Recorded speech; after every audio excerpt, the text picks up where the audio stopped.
Now, I understand that you were a fairly shy young man when you were growing up. I mean, that your father owned a photo studio. I think that what happened to me was that up until I was in the 6th grade, I was very vocal, very outspoken. But in the 6th grade, I received a double promotion.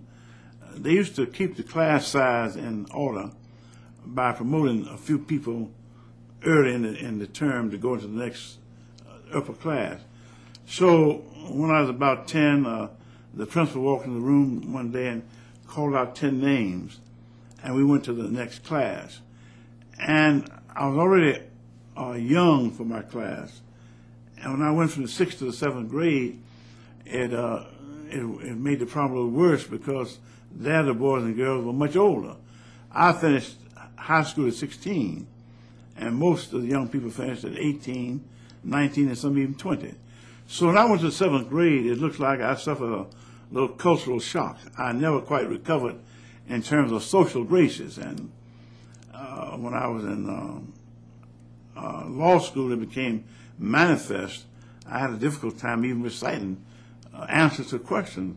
And I used to ask myself, boy, how do you plan to be a lawyer? Because we associated in those early days, in the 40s, being a lawyer was being a courtroom orator. You know, we thought about great lawyers and great speakers. We heard of Clarence Darrow and other great lawyers, and Scipio Jones, and a number of black lawyers who had very famous reputations. And so we came up with that idea in mind. But I guess I had what I would call a miraculous delivery, because after I had finished law school, a preacher came to me and asked me to deliver a Sunday morning what we call a lay sermon. In the black tradition, we have a day set aside to celebrate men, called Men's Day, Women's Day, Young People's Day. And I was asked to come to this church, St. John Baptist Church in Douglas. And I prepared a speech, went down to the church, sat there in the pulpit with my little speech in my hand. And while I was sitting there, I wondered, what in the world are you doing here? You know you can't talk. You're going to get up here and start crying. Because usually when I was called on to make a speech, the first thing I do is start crying. I was salutatorian, they used to call it that. And I finished 8th grade, and I cried all the way through my little speech. I did pretty well. It was only 20 or 30 in my little class, but when it got beyond that, I couldn't handle it. And that morning, there were about 200 people in this church waiting on me, speech in my hand. And I'm wondering, what will I do? How will I make my escape? And when I got up, I had a deliverance, and I spoke that day without any fear. And that's been more than 50 years ago. And since that time, I've spoken to audiences of hundreds of thousands, been all over the world speaking, and I've never been afraid since that day. And that's an amazing story, and I'm sure that there will be young people who will hear it and say, well, I have those same kinds of fears about speaking publicly. Is it a matter of going to church and you get, God sort of takes over and you have a moment? I think it was, from my tradition, it had to be called simply a divine deliverance, because I accepted the engagement. As I was writing the speech, I recognized that I was not going to be able to deliver it, but I wrote it anyway. I went to the meeting. I sat there in the pulpit. I heard the songs, and I'm still not prepared to speak. Literally shaking within.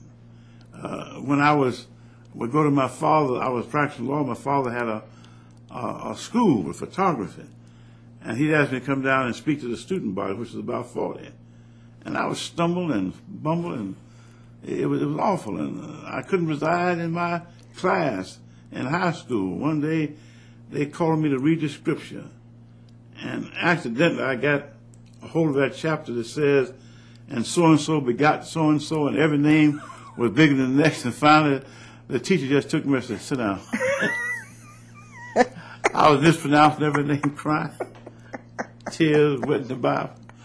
And that was my experience.